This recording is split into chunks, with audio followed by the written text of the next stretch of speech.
Welcome to this session of Bharat Gyan.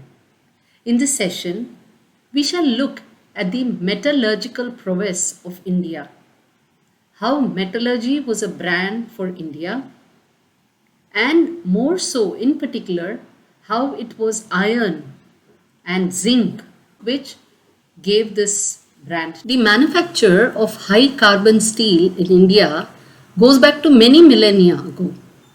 It was so popular throughout the world, even that many millennia ago, that Alexander, that is about 2300, 400 years ago itself, he also sought the high carbon steel from India. These wood steel is what he sought from India. Alexander the Great of Macedonia won over Greece, northern part of Egypt, then Persia, and finally came up to the Indus rivers. There he met a stiff resistance with the local chieftain of that area by name Porus, which in the Indian language is known as Raja Pururava. This Raja Pururava defeated the mighty army of Macedonia, Greece, and then asked them to go back. In this battle, Alexander was wounded and he agreed to go back.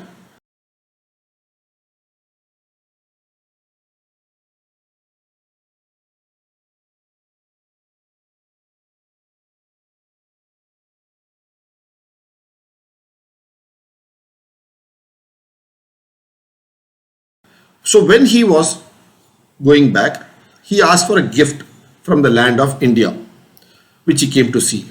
He didn't ask for gold or silver, but what he asked was for this particular wood steel. And it's recorded in by the Greek historians that what he took back was 100 talents of steel. This term talents is similar, it's a Greek term for the measure. It's similar to the Indian term tola. We have a measure in India, olden day measure called tola. Similarly, in the Greeks, it was called talents.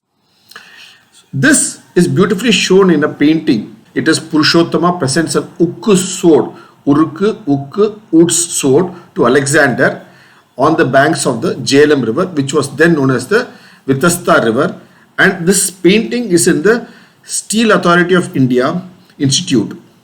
Steel Authority of India is the one of the main makers of steel in independent India today. So they have this painting beautifully of how the natives make the steel and all the axe. This is the Parasu axe that they make, and here the whole family is in the steel making, and here it is Raja Pururava presenting the steel to Sikandar Alexander.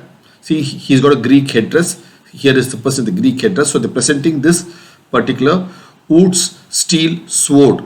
So this painting is there. There's a story of this particular steel being presented. So from different perspectives the paintings have been made, but the fundamental point is wood steel was much sought after, more sought after than even gold or silver then. Let's look at some of these records. Quintus Curtius, he records that Alexander was presented 100 talents of wood steel. Then Arrian in 300 BCE, he also mentions import of Indian steel in the Abyssinian ports.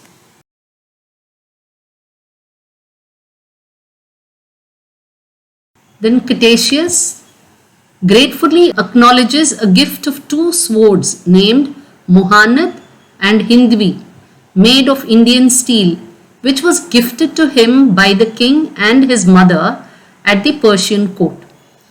Here we should remember two things. The word Mohand actually comes from the word Hind, means Hind, that which comes from Hind, India. So look at the phrase Mohand. So very clearly says it is from India. Hind, it's from India. And Hindvi, again from India. So both these very clearly speaks of the origin of the sword, that which comes from Hind, India. And they very clearly say the king and his mother, so both of them presented it in the Persian court. When we say Persian court, let's see. What is the Persians' way of saying when they were slashing somebody with their sword? They said Jawabe Hind, means I answer you with Indian sword. So this again tallies with that here. Then we come to Herodotus. Herodotus of Greece, he is known as the father of history, modern history, because he wrote a book which is called Historia, and which forms a basis for the subject of history as a subject. That we have in our school today. Look at this book, Herodotus. It's written there. See, And he records in 5th century, he lived even before Alexander, and in 5th century BCE, he records that the iron arrowheads being used by the fighting army in the battle of Thermopylae are from India. Lot of things that we have to read between the lines here. So that means there was a battle of Thermopylae, and in this battle, the arrows that are being used are coming from India. So India was exporting in 5th century BCE to Greece, and the people there were using the iron arrowheads. So they were exporting iron and they were being used for arms. so India was the arms exporter to the world 2500 years back and used in all their battle. Both sides of the army were using it, not just one army, both armies were using it. And Damas, as you already seen, which is in the eastern part of the Mediterranean coast, south of Greece, that was one of the trading hub specifically for Indian steel. See, each person's quotations and quotes and input, all of them mapped into one larger story of Indian steel taken not only to Persia, to Arabia, to Greece, and they are everywhere. And the story goes all the way up to England.